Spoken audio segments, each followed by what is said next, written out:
Lyca production சுபாஷ் கரன் மற்றும் red Jain movies தயாரிப்பில் உலக நாயகன் கமல்ஹாசன் நடிப்பில் பிரம்மாண்ட இயக்குனர் சங்கர் இயக்கத்தில் உருவாகியுள்ள இந்தியன் 2 வரும் ஜூலை 12 முதல் உலகமெங்கும் உங்கள் அபிமான திரையரங்குகளில்.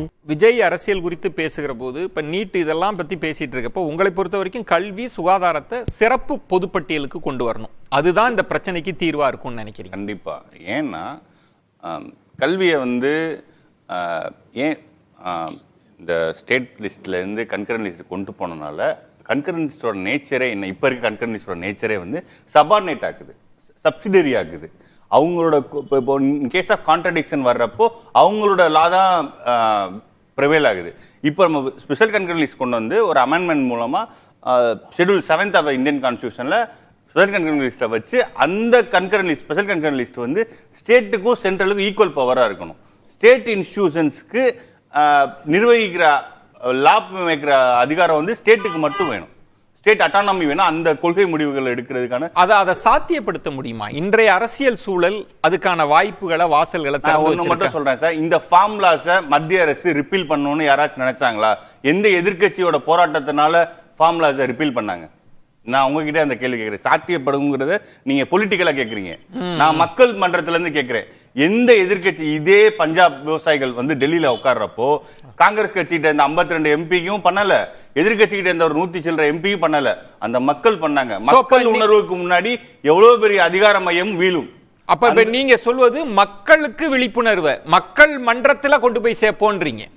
ஏன்னா விவசாயிகள் போராட்டமே கட்சிகள் கிரெடிட் எடுக்கிறத விட அதிகார மோதலில் இருக்க அரசியல்வாதிகளே ஒரு கட்டத்துல நீட் விலக்கு தந்தா தான் ஜெயிக்க முடியும்னா அவங்களே அந்த இடத்துக்கு வருவாங்க.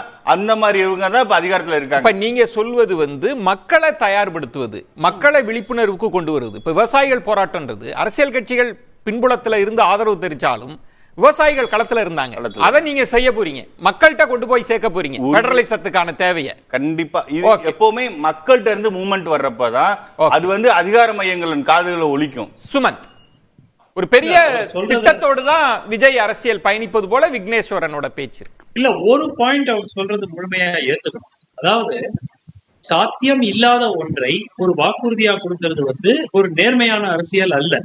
அதை அவர் பாயிண்ட் அவுட் பண்றாரு. அவர் என்ன சொல்றாரு, நீங்க நாங்கள் கட்டாயமாக நீதிமன்றத்தில் போராடி நீட் விலக்கை பெற்றுத்தர முயற்சிப்போம் அப்படின்னு சொல்லியிருந்தா பிரச்சனையே வந்திருக்காது. எங்களுக்கு ரகசியம் தெரியும், ஒரே கையெழுத்துல நீட் நீக்கப்படும் சொன்னதுதான் தான் பிரச்சனையே.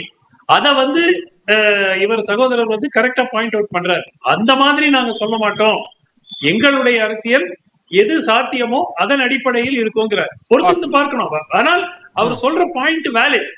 ஒரு ஃபால்ஸ் ப்ராமிஸ மக்களிடையே கொடுக்காமல் இப்போ திருப்பி நீட்டில் நாங்கள் தீவிரமாக இருக்கிறோம்னா கொடுத்த வாக்குறுதியே ஒரு ஃபேக் ப்ராமிஸ், ஃபால்ஸ் ப்ராமிஸ் தானே இது.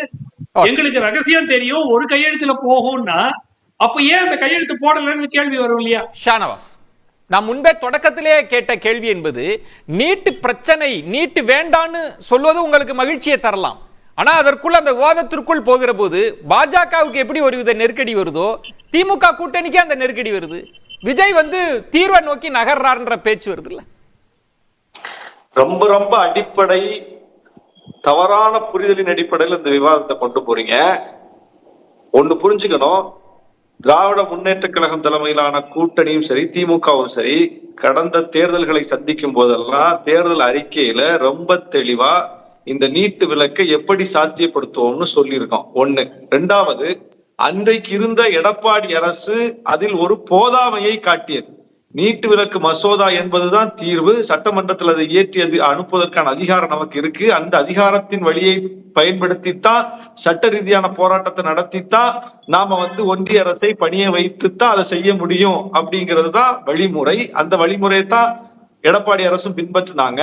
ஆனால் அந்த மசோதா எங்கே இருக்கிறது என்பதையே அவர்கள் ஒழித்து மறைத்து வைத்திருந்தார்கள். அது நிராகரிக்கப்பட்டிருக்கிறது என்கிற உண்மையை கூட பொதுவெளியில் சொல்லாமல் மறைத்து இந்த தமிழ்நாட்டிற்கு துரோகம் அளித்தார்கள். அப்படிப்பட்ட ஒரு அட்மாஸ்பியர்ல மீண்டும் நீட் விலக்கு குறித்த விவாதம் வரும்போது திமுக என்ன சொன்னாங்கன்னா, எடப்பாடிக்கு அது முடியல, நாங்க அதை செய்வோம்னு சொன்னாங்க. ஏன்னா எடப்பாடி உண்மையை மறைக்கிறார். ஒன்றிய அரசு தமிழ்நாட்டுக்கு எதிராக அதுல செயல்பட்டு இருக்குங்கிற உண்மையவே மறைச்சு அவங்க நிராகரிச்சுட்டாங்கிறத அந்த சட்டசபைக்கே சொல்லாம மறைத்தா. அப்படிப்பட்ட ஒரு விவாதத்தின் தொடர்ச்சியாகத்தான் திமுக அதுல இப்படிப்பட்ட வார்த்தையை பயன்படுத்துறாங்க. ஒண்ணு. ரெண்டாவது, இந்த நிறைவேற்ற முடியாத வாக்குறுதி எவ்வளவு அபத்தமான பேச்சு. எது நிறைவேற்ற முடியாத வாக்குறுதி? 50 விழுக்காட்டுக்கு மேல இடஒதுக்கீடு பார்க்க கூடாதுன்னு சொல்லப்பட்டது இந்த உச்ச நீதிமன்றம் தான். அன்னைக்கு எப்படி 69 விழுக்காடு இடஒதுக்கீடு சட்டமாக்கணும்? இந்தியாவில எங்கேயாவது நிறைவேறிச்சாது? இந்தியாவில ஒரு மாநிலத்தில் இப்படி செஞ்சாங்கன்னு காட்டுங்க, நாங்க அரசியலை விட்டே போறோம். அப்படிப்பட்ட நிறைவேற்ற முடியாத ஒன்றை நிறைவேற்றி காட்டியது தமிழ்நாடு. இந்தியாவில வேற யாராவது போய் சமூக நீதிக்காக அரசியலமைப்பு சட்டத்தை திருத்தினாங்கன்னு காட்டுங்க பாப்போம். இந்த மண்ணு தான் திருத்துச்சு. எனவே எங்களுக்கு ஒரு வரலாறு இருக்கு சார், எங்களுக்கு ஒரு ட்ராக் ரெக்கார்ட் இருக்கு. நாங்க சாத்தியப்படுத்தி இருக்கிறோம், ஒன்றிய அரசை பணிய வைத்திருக்கிறோம். அந்த வரலாற்று பின்புலத்திலிருந்து நாங்க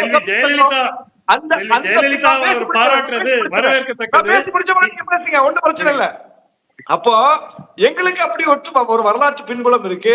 அன்னைக்கு இதே வழிமுறையைத்தான் ஒன்றிய அரசு மாநில அரசு செஞ்சிச்சு. சட்டமன்றத்துல தான் தீர்மானம் போட்டோம், மசோதா கொண்டு வந்தோம்.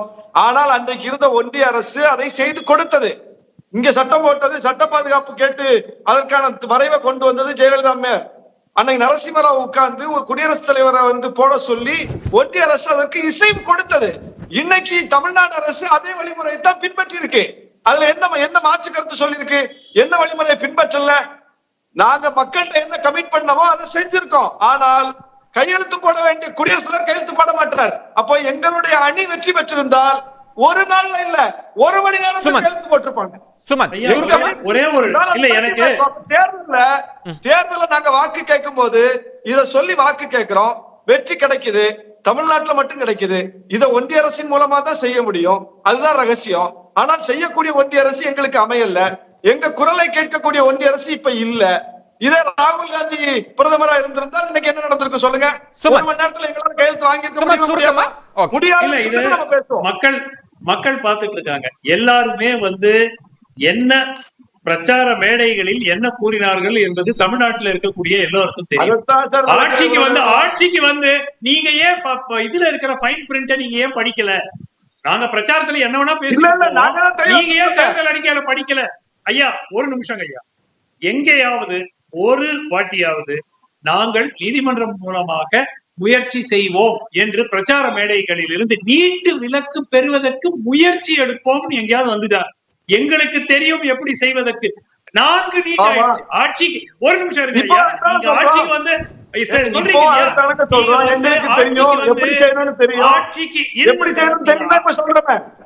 ஆட்சிக்கு ஒரே கையெழுத்து நீங்களே எந்த கையெழுத்து போட்டு நம்ம நீட்டை கடந்து நம்ம நீட்ன்ற ஒரு சிக்கலுக்குள்ளே ஒரு தவறான கருத்து பதிவு வைக்க முயற்சி பண்ணும்போது பதில் சொல்ல வேண்டிய கடமை எல்லாருக்குமே இருக்கு. நான் மறுபடியும் சொல்றேன், தயவு செய்து ஒரு நிமிஷம் மட்டும் கூட. ஒரு லாஸ்ட் பாயிண்ட், ஒரு சென்டென்ஸ் சுருக்கம். என்னை போன்ற பலர் இந்த பிராமிஸ் கொடுக்கும் போது 100 முறை சொன்னோம், நீட்டை ரத்து செய்ய வேண்டும் என்றால் 2 வழிகள் இருக்கின்றன.